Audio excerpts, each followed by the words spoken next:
अस्सलामुअलैकुम। Welcome to option gynaecology. आज की वीडियो में हम मोस्ट इम्पॉर्टेंट डिस्कशन पर बात करेंगे।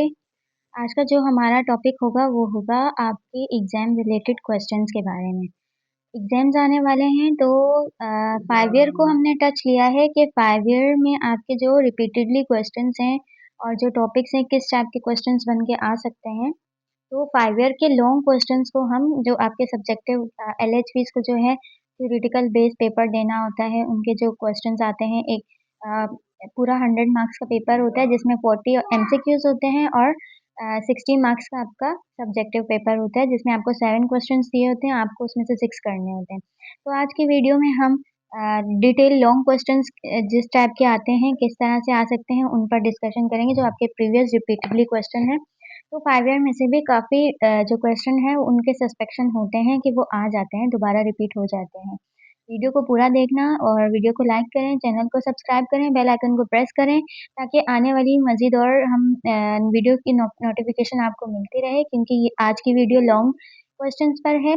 आने वाली वीडियोज़ में हम शॉर्ट नोट्स भी आते हैं आपके पेपर में शॉर्ट नोट्स किन-किन टॉपिक्स पर आ सकते हैं, उन पर डिस्कशन करेंगे और साथ ही 5 ईयर के एमसीक्यूज़ भी सॉल्व करेंगे। तो वीडियो को ज़रूर सब्सक्राइब करना, चैनल को सब्सक्राइब करना। यहाँ देखिए आपके पास कुछ सब्जेक्टिव क्वेश्चन दिए हुए हैं जो प्रीवियस पेपर्स में पूछे गए हैं जैसे कि define what is exclusive breast feeding. Exclusive breast feeding को हम नॉर्मल पीरियड में डिटेल से डिस्कस कर चुके हैं। तो एक्सक्लूसिव ब्रेस्ट फीडिंग क्या होता है? कंपोज़िशन ह्यूमन मिल्क जो मदर मिल्क होता है उसके अंदर क्या-क्या चीज़ें होती हैं मीन्स के वाटर, प्रोटीन, ग्लूकोज़, इम्यूनोग्लोबुलिन ये सारी चीज़ें आपको ये वाला टॉपिक अपलोडेड है। ब्रेस्ट फीडिंग के टॉपिक में आप जो है वहाँ से कवर कर सकते हैं। Importance of exclusive breast feed अगर एक मदर 6 मंथ तक बच्चे को फीड करवाती है तो उसकी माँ को क्या फ़ायदे हैं और बच्चे को क्या फ़ायदे हैं? ये सारी हमने डिस्कशन की हुई है, डिटेल से वीडियोज़ अपलोडेड हैं इन टॉपिक्स पे, वहाँ से आप देख लेना क्लियर हो जाएगा। फिर यहाँ नेक्स्ट आपका पूछा जा रहा है प्री-एक्लेम्शिया एंड एक्लेम्शिया। प्री-एक्लेम्शिया क्या होता है और एक्लेम्शिया क्या होता है? List 5 complications of eclampsia, right the management of patient during convulsions. तो ये पूरा आपका एक्लेम्शिया और प्री-एक्लेम्शिया के टॉपिक भी हम कवर कर चुके हैं, वीडियोज़ अपलोडेड हैं। नेक्स्ट क्वेश्चन आपका क्या पूछा गया है कि define normal labour. Normal labour क्या होता है? स्टेजेस एंड ड्यूरेशन क्या है नॉर्मल लेबर का और यहाँ पर पूछा गया है series of passive movement of mechanism of labour in sequence या जो पैसिव मूवमेंट है या आपसे कार्डिनल मूवमेंट वो जो नॉर्मल मैकेनिज्म होता है लेबर का descent of head, engagement of head, internal rotation, external rotation, restitution, ये आपसे वो मैकेनिज्म पूछा गया है। मैकेनिज्म ऑफ लेबर को कार्डिनल मूवमेंट भी कहते हैं। List sign of true labour and sign of all 3 stages. Sign true labour के क्या साइन सिम्पटम्स हैं और साइन सिम्पटम्स हर तीनों स्टेजेस के अलग-अलग सिम्पटम्स होते हैं ना, जैसे फर्स्ट स्टेज में पेन आता है, पेन का आना और कॉन्ट्रैक्शंस का आना, सर्विक्स का डायलेट होना, सेकंड स्टेज में आपके पास फिर जो है प्रेशर फीलिंग होता है, पुश आता है, बच्चा नीचे आ रहा होता है, सर्विक्स पूरी डायलेटेड हो जाती है। थर्ड स्टेज की फिर साइन्स होते हैं कि गश ऑफ ब्लड आना, जो है कोड का लेंथनिंग ऑफ कोड होना, डिसेंड ऑफ फंडस का होना, इस तरह से आपके हर स्टेज के साइन सिम्पटम्स। ये क्वेश्चन 2 आपका नॉर्मल लेबर से रिलेटेड है, पूरा डिटेल से आप जो है नॉर्मल लेबर को पढ़ लेना, किसी भी टाइप का क्वेश्चन आपसे पूछा जा सकता है।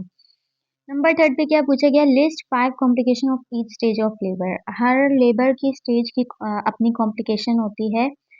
जैसे फर्स्ट स्टेज ऑफ लेबर की कॉम्प्लिकेशन में आपके पास क्या आ सकता है प्रोलॉन्ग लेबर हो सकता है, प्रेसिपिटेट लेबर हो सकता है। इसी तरह सेकंड स्टेज में आपके पास क्या हो सकता है शोल्डर डिस्टोशिया हो सकता है, आपके पास जो है ऑब्स्ट्रक्टेड लेबर हो सकता है। थर्ड स्टेज में रिटर्न प्रोडक्ट ऑफ कंसेप्शन हो सकता है, पीपीएच हो सकता है, रिटर्न प्लासेंटा हो सकता है। तो काफ़ी सारे कोड प्रोलैप्स हो सकता है। तो इस तरह से आपको हर स्टेज की कॉम्प्लिकेशंस पता होनी चाहिए। How this complication can prevented और उन कॉम्प्लिकेशंस को हम कैसे प्रिवेंट कर सकते हैं। जैसे कि अगर थर्ड स्टेज की कॉम्प्लिकेशन है रिटेन प्लासेंटा तो उसकी प्रिवेंशन के लिए हम क्या करते हैं active management of third stage of labour.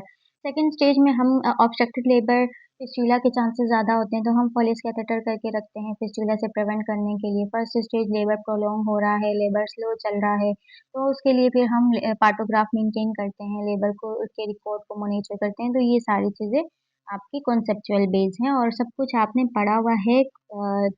चीज़ें वही हैं जो आपने पढ़ी हुई हैं, बस क्वेश्चन घुमा कर आता है। नंबर 4 पर क्या पूछा गया है कि define antenatal care. Antenatal care क्या होता है? List steps of antenatal care. Antenatal care के आपने स्टेप्स सारे लिखने हैं, हिस्ट्री आप लेते हैं, न्यूट्रिशन काउंसलिंग देते हैं, बीपीसीआर बताते हैं, डेंजर साइन बताते हैं, इम्यूनाइजेशन प्रॉपर करवाते हैं। तो ये सारे आपने एंटीनेटल केयर की आपसे लिस्ट का पूछा है तो सिर्फ आपने ये लिस्ट करना है, नाम लिखना है, ज़्यादा डिटेल में नहीं जाना। अच्छा, क्वेश्चन नंबर 5 क्या पूछा गया? What are the advantages of breast feeding both for mother and infant. देखें, दोबारा से रिपीट हुआ है कि ब्रेस्ट फीडिंग के क्या फ़ायदे होते हैं माँ और बच्चे दोनों के लिए। ब्रेस्ट फीडिंग मोस्ट इंपॉर्टेंट है आपके लिए, इसको आपने हर एंगल से याद रखना है। और ब्रेस्ट फीडिंग पर हमने डिटेल से वीडियो अपलोड की हुई है जिसमें ब्रेस्ट फीडिंग से रिलेटेड हर चीज़, हर इन्फॉर्मेशन उसमें आपको मिल जाएगी। Define pantograph and discuss in detail different parts of it and how they are plotted.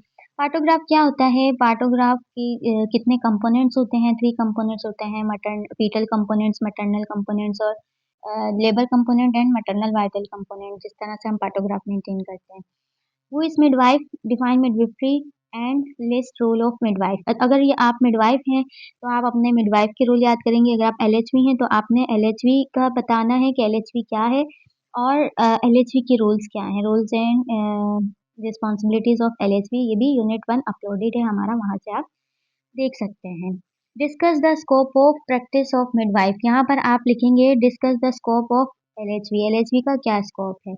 Define safe motherhood, discuss the pillar of safe motherhood. Safe motherhood की भी वीडियो अपलोडेड है, वहाँ से आप कवर करें। और ये मोस्ट इंपॉर्टेंट है, लास्ट ईयर नहीं आया है, इस ईयर आने के बहुत ज़्यादा चांसेस हैं। आप इसको बहुत ज़्यादा गौर व फिक्र में रखना और इसको इग्नोर नहीं करना। What is HELLP syndrome? Right it's science. HELLP syndrome क्या होता है? ये एक कलेक्शन है, हिमोलिटिक डिजीज का कलेक्शन होता है। हेल्प सिंड्रोम आपने याद करना है और इसके साइंस ये भी इम्पोर्टेंट है, इसको भी इग्नोर नहीं करना। What is male position and male presentation? What are the male position of vertex? ठीक है, यहाँ से आपसे पूछें, यहाँ दो चीज़ें आ गई। देखिए, एक मेल पोजीशन, एक मेल प्रेजेंटेशन, दोनों में डिफरेंस है। ठीक है, मेल प्रेजेंटेशन क्या होता है? प्रेजेंटेशन हम किसे कहते हैं कि बच्चे के जो प्रेजेंटिंग पार्ट है उसका पेल्विक इनलेट के साथ क्या रिलेशनशिप है, वो मेल प्रेजेंटेशन कहलाता है। ठीक है, अगर जैसे कि सिफेलिक है, ब्रीच है, ट्रांसवर्स है, क्या है? मेल पोजीशन क्या होता है कि पोजीशन तो आप प्रेजेंटेशन तो आपके पास वर्टेक्स है। अगर हम वर्टेक्स लेते हैं तो उसकी पोजीशन क्या है? हमारे पास डिफरेंट पोजीशन होती है, या तो फिर वो वर्टेक्स ऑक्सीपिट एंटीरियर है या ऑक्सीपिट पोस्टीरियर है, या फिर ब्रो प्रेजेंटेशन है या फेस प्रेजेंटेशन है। तो ये आपके पास फिर पोजीशन चेंज हो जाती है। तो यहाँ पर डिफरेंस है आपके पास प्रेजेंटेशन और पोजीशन में। मेल प्रेजेंटेशन, आप मेल पोजीशन पूछ रहे हैं वर्टेक्स का, वही वर्टेक्स सिफेलिक है, हेड डाउन पोजीशन तो है, लेकिन मेल कहते हैं एबनॉर्मल को। हेड डाउन में भी एबनॉर्मल पोजीशंस होती हैं, तो उसमें आपके पास कौन-कौन सी आ जाती हैं? उसमें आपके पास आ जाती है ऑक्सीपिट पोस्टीरियर, ऑक्सीपिट एंटीरियर नॉर्मल पोजीशन होती है वर्टेक्स की। ऑक्सीपिट पोस्टीरियर होगा तो वो एबनॉर्मल होगा।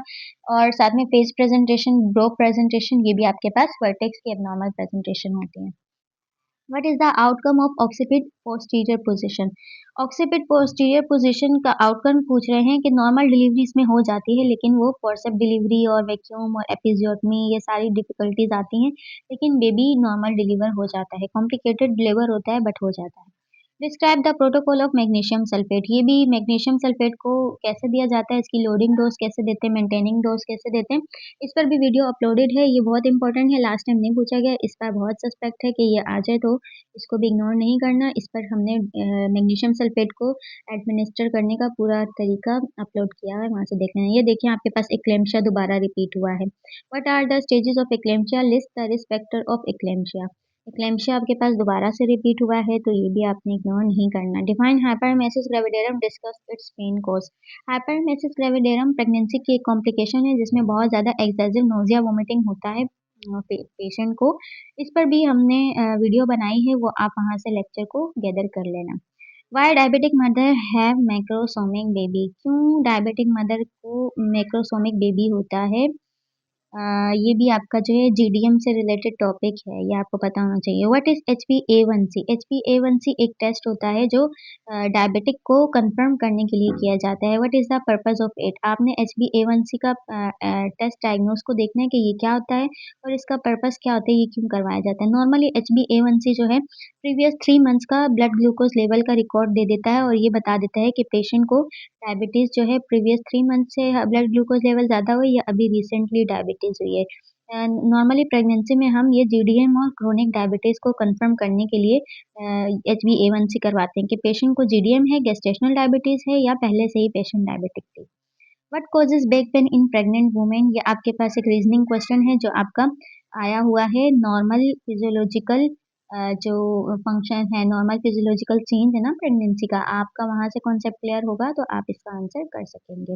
ये back pain normal physiological change में और माइनर डिसऑर्डर में हमने ये पढ़ा हुआ है कि ये बैक पेन क्यों होता है। ये आपको एक सिनेरियो दिया हुआ है, इसको इग्नोर करें। बस ये इसमें आपसे ये पूछा जा रहा है कि एक नॉर्मल प्रेगनेंसी में कितना वेट गेन होता है। तो ये आपको बिल्कुल एमसीक्यू से रिलेटेड पता होना चाहिए कि एक नॉर्मल प्रेगनेंसी में कितना वेट गेन होता है। 10 to 12 kg वेट गेन होता है एक नॉर्मल प्रेगनेंसी में।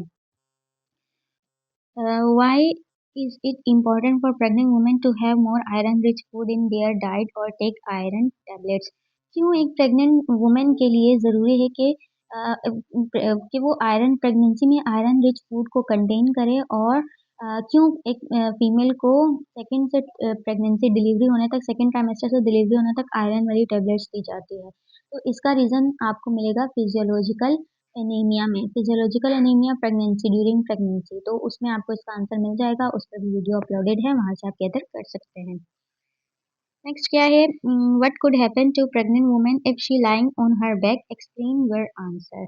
क्या होता है जब प्रेग्नेंट वुमन बिल्कुल बैक से मतलब सीधी होकर लेटती है, तो उससे प्रेग्नेंट वुमन को क्या मसला होता है? तो ये भी आपका normal physiological change of pregnancy में आपको इसका आंसर मिलेगा, कार्डियोवास्कुलर चेंज।